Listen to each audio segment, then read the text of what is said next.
One speech. One freezing morning in 1095. One man climbs a wooden platform in the middle of a French field and utters 4 words that will drown half the known world in blood for centuries to come. Deus vult. God wills it. In the next few minutes, you are going to walk step by step through the single most dangerous idea ever sold to ordinary people. That killing strangers in a faraway land can buy you a guaranteed ticket to heaven. You will meet the men who believed it, the cities that burned because of it, and the wound it carved into history that has never stopped bleeding. This story is built to be listened to. Close your eyes if you dare. Let's walk into the fire together. Welcome to Sacred Wars, the only channel that refuses to treat religious wars as dusty footnotes. Here we follow the blood from the past straight into the headlines you read this morning. If you love dark, addictive history, told like a late-night campfire story, subscribe right now and turn on the bell. Save this episode and send it to that one friend who can't stop arguing about religion and war. You'll be handing them a gift they won't forget. Picture Europe at the end of the 11th century. The continent is a patchwork of petty kingdoms, endless feuds, and famine. Knights fight over scraps of muddy land.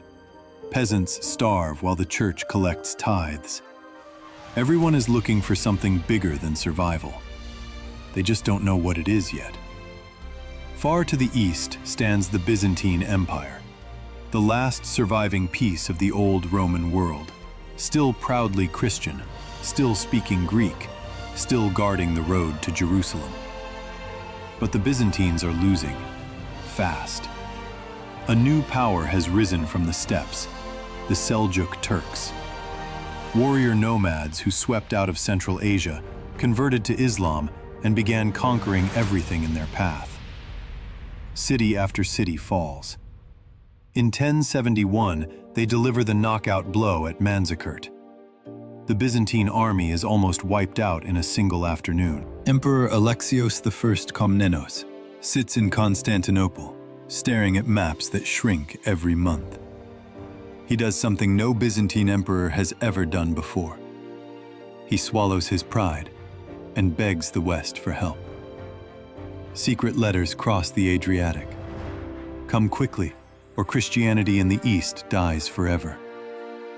But the man who receives those letters is not a general. He is Pope Urban II.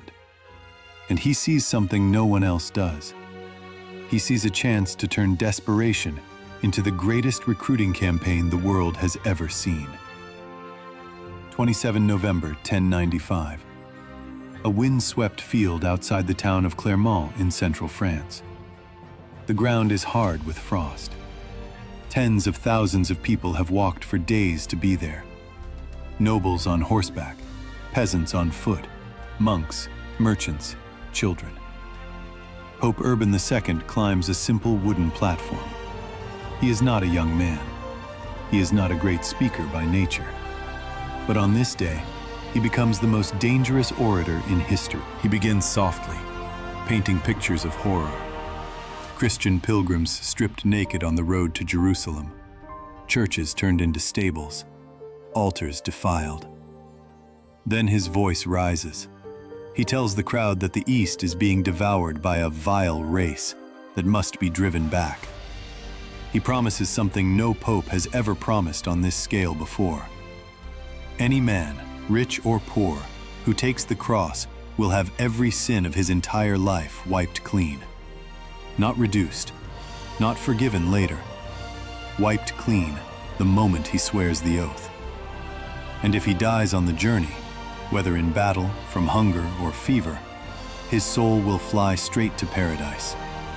No purgatory, no waiting, instant heaven. Then he delivers the line that will echo for 900 years. Deus vult. God wills it. The crowd loses its mind. People start shouting the phrase back at him. Hundreds tear their cloaks and cut crude red crosses to sew on the spot. Chroniclers say the cry, Deus vult, could be heard for miles across the frozen fields. Within weeks, the phrase is scratched on walls, carved into swords, painted on shields. Europe catches holy fire. 4 great armies slowly take shape. Almost 100,000 people in total, maybe more. First comes the People's Crusade. Tens of thousands of ordinary folk, farmers, weavers, women, children, led by a barefoot preacher called Peter the Hermit and a knight named Walter the Penniless. They have almost no weapons, almost no money, and almost no idea where Jerusalem actually is.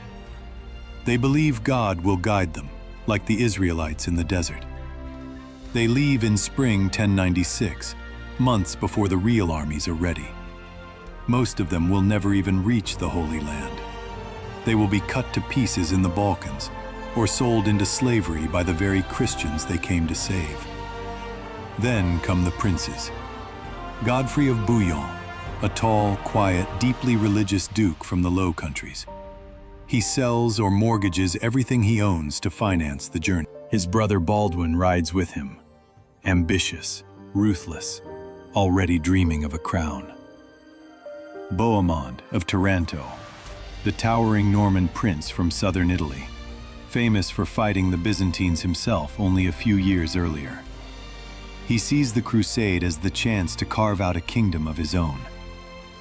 Raymond of Saint-Gilles, Count of Toulouse, the oldest and richest of them all, accompanied by his wife and a personal army of Provençal knights.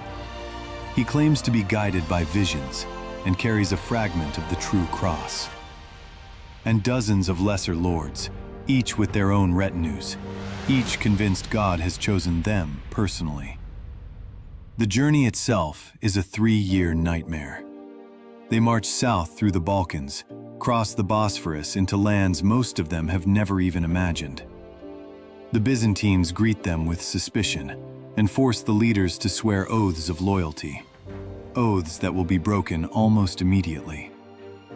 Then begins the long, brutal trek across Anatolia. Summer heat that kills horses, winter cold that freezes feet inside mail boots. Seljuk horsemen who appear like ghosts, shoot arrows, and vanish. At Dorylaeum, the Crusaders are ambushed and almost destroyed. Only a desperate charge, knights screaming psalms as they ride, saves the day. They begin to believe invisible armies fight beside them. Then comes Antioch. 8 months outside those massive walls. Food runs out. Men eat their own belts, then their own dead horses. Despair is so total that some knights sneak away at night and are never seen again. Just when surrender seems certain, a Provençal peasant named Peter Bartholomew claims to have a vision. He says Christ appeared to him and revealed the location of the Holy Lance, the spear that pierced Jesus on the cross, buried beneath the cathedral floor. They dig. They find a rusty spearhead. Half the army calls it a miracle. The other half calls it a fraud.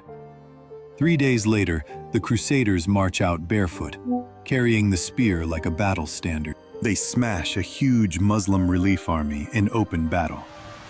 Faith, or madness, has won again. June 1099. Jerusalem at last. The city is smaller than most of them imagined, but the walls are thick and the defenders determined. 40 days of siege under a sun that bakes men inside their armor. They build siege towers from timber scavenged miles away.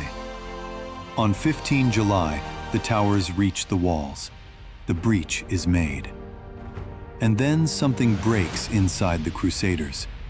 Years of suffering, years of promises, years of believing they are God's chosen instruments. It all pours out in a single afternoon of horror. The killing does not stop at soldiers.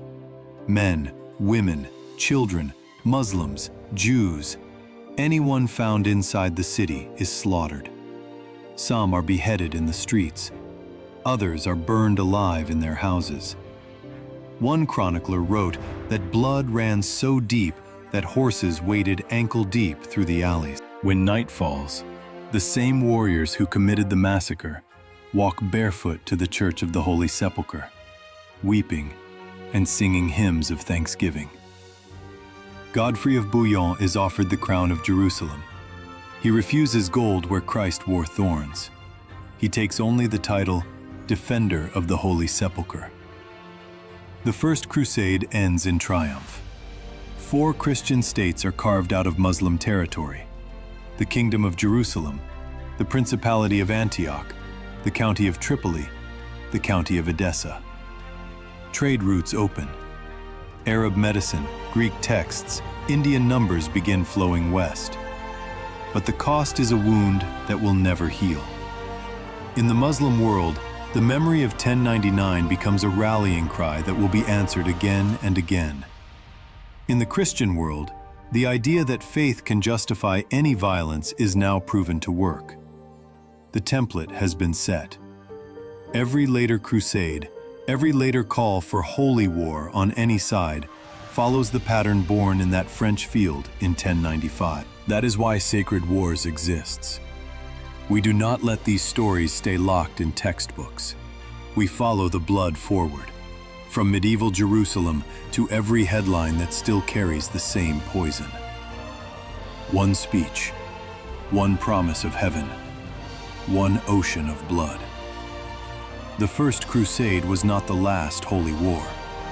It was the first truly modern one, and its shadows still walk among us. If this story shook you, do 3 simple things right now. Comment with one word: divine or demonic. Share this episode with the one person you know who needs to hear it. Tell us in the comments, from which city or country are you listening today? Your engagement keeps this channel alive. Subscribe, turn on the bell. Next episode, we uncover the deadliest holy war in all of human history, the one that killed up to 70 million souls and almost no one in the West has ever heard of. This is Sacred Wars. Faith, fire, forever. I'll see you in the next chapter.